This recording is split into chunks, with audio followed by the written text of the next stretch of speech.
ডায়মন্ডের তৈরি পণ্য বা গহনার প্রাইজে কি জাকাত আসবে? কোন অমুসলিম যদি মুসলিম হয় তাহলে তার অমুসলিম অবস্থায় উপার্জিত টাকা পয়সা কি হালাল হবে নাকি হারাম থেকে যাবে? ব্যক্তি যদি গুনাহগার হয় এবং তাকে হত্যা করা হয় তাহলে কি তাকে আখিরাতে শহীদ মৃত্যু দেওয়া হবে? সম্প্রতি একজন উপদেষ্টা বললেন, মহিলা ও শিশু বিষয়ক মন্ত্রণালয়ের নাম পরিবর্তন করবেন, মহিলার জায়গায় নারী শব্দ ব্যবহার করা হবে। এ বিষয়ে আপনার কোনো মন্তব্য আছে কিনা? প্রিয় দর্শক, তাহলে আর দেরি না করে শুরু করি। যে সমস্ত প্রশ্নগুলো ইতিমধ্যে আমাদের কাছে চলে এসেছে সেগুলোর উত্তর দেওয়ার পালায়।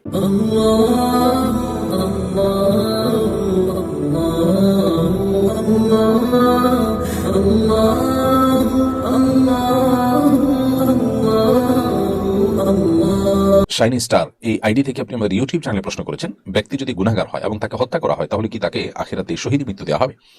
কোনো ব্যক্তি যদি মুসলিম হন, ইমানদার হন এবং তিনি খুন হন, তিনি গুনাহগার হলেও আশা করা যায় আল্লাহ তাআলা তাকে শাহাদাতের মর্যাদা দান করবেন। কারণ নবী করিম সাল্লাল্লাহু আলাইহি ওয়াসাল্লাম বলেছেন, মান কুতিলা দুনা দামিহি ফাহুয়া শাহীদ। যে ব্যক্তি তার জীবন রক্ষা করতে গিয়ে তিনি খুন হলেন কারোর হাতে, তিনি শাহাদাতের মর্যাদা লাভ করবেন। সো তিনি ইমানদার যদি হন, গুনাহগার হলেও তিনি শাহাদাতের মর্যাদা লাভ করবেন। আমরা গুনাহগার না কে? গুনাহগার তো কম বেশি আমরা সবাই নিষ্পাপ নবী রাসূলগণ। সো একজন মানুষ তিনি মুসলিম হলে এবং তিনি খুন হলে কারোর হাতে, আশা করা যায় আল্লাহ তাআলা তাকে শাহাদাতের মর্যাদা দান করবেন। এরপরে যে প্রশ্ন আমি দেখতে পাচ্ছি তা হলো, কোন অমুসলিম যদি মুসলিম হয় তাহলে তার অমুসলিম অবস্থায় উপার্জিত টাকা পয়সা কি হালাল হবে নাকি হারাম থেকে যাবে? কোন অমুসলিম যদি ইসলাম গ্রহণ করেন তাহলে অন্য ধর্মাবলম্বী থাকা অবস্থাতে তিনি যে সমস্ত উপার্জন করেছেন সেগুলো তার জন্য হালাল হবে, সেগুলো সব তার জন্য হারাম হয়ে যাবে না। এবং এটি হারাম হলে তার জীবন যাত্রাই বা নতুন মুসলিমদের জীবন যাত্রাই ব্যাহত হয়ে যাবে। যেহেতু শরিয়ার বিধিবিধান তার উপর প্রযোজ্য ছিল না যখন তিনি অমুসলিম ছিলেন, সেজন্য সেগুলোকে আসলে হারাম বলা যাবে না। ডায়মন্ডের তৈরি পণ্য বা গহনার প্রাইজে কি জাকাত আসবে? যে সমস্ত পণ্য ডায়মন্ডের তৈরি, সেই পণ্যগুলো যদি ব্যবসায়িক মাল হয়, অর্থাৎ ব্যবসার পণ্য হয় যেটা কেনা হয়েছে বেচার জন্য, তাহলে ব্যবসার পণ্যের যে মূল্য, এটার যে ভ্যালু আছে, সেই ভ্যালুর উপরে প্রতি বছর আপনাকে জাকাত দিতে হবে। নিয়মিত মাল দোকান থেকে কমে আবার আসে, এরকম সাধারণত অন্য ব্যবসা মালের ক্ষেত্রে হয়। তাহলে সেক্ষেত্রে আপনি যখন জাকাত হিসাব করবেন তখন যে সমস্ত পণ্য আছে আপনার দোকানে, গোডাউনে এবং যেখানে যেখানে আপনার আয়ত্তে বা অধীনে আছে, সেগুলো হিসাব করে আপনাকে জাকাত দিতে হবে মূল্যের উপরে, যদি এটা ব্যবসায়ী পণ্য হয়।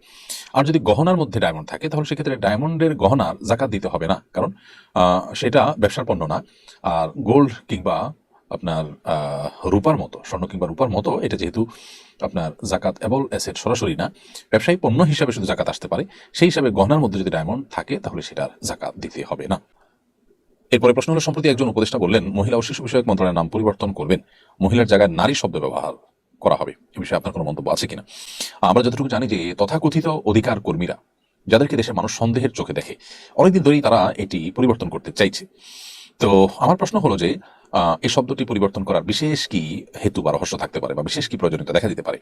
বিশেষ করে বর্তমান সরকারের মধ্যে যে পরিমাণ এনজিও বান্ধব সরকার গঠন হয়েছে এবং যে পরিমাণ এনজিওদের প্রভাব রয়েছে, সেটা খুবই আশঙ্কাজনক। এনজিওরা বরাবরের মতোই বিদেশি ফান্ড এনে এদেশে বিদেশিদের বিভিন্ন এজেন্ডা বাস্তবায়ন করতে চায়। এদেশের সামাজিক মূল্যবোধ পরিপন্থী কাজ এদেশের বেশিরভাগ এনজিওগুলো, আমি সব এনজিওকে দোষারোপ করছি না, বেশিরভাগ এনজিওগুলো বা মোটা দাগের বড় এনজিওগুলো তারা কাজ করছে, এটা আমরা সবাই কম বেশি জানি। আইন বিরোধী, এদেশের মানুষের মূল্যবোধ পরিপন্থী বিষয়গুলো তারা চাপিয়ে দেওয়ার চেষ্টা করছে। বিধায় তাদের সুপারিশ মালাকে খুব বেশি আমলে নেওয়া এটা কখনো ভালো লক্ষণ হতে পারে না। এই জায়গা থেকে আমি মনে করি যে এটা নিয়ে যথেষ্ট আপত্তি করবার সুযোগ আছে। বিশেষ করে এটার ফাঁক দিয়ে নানান দুর্বিসন্ধি সেটাকে প্রবেশ করবার অপচেষ্টা করা হতে পারে।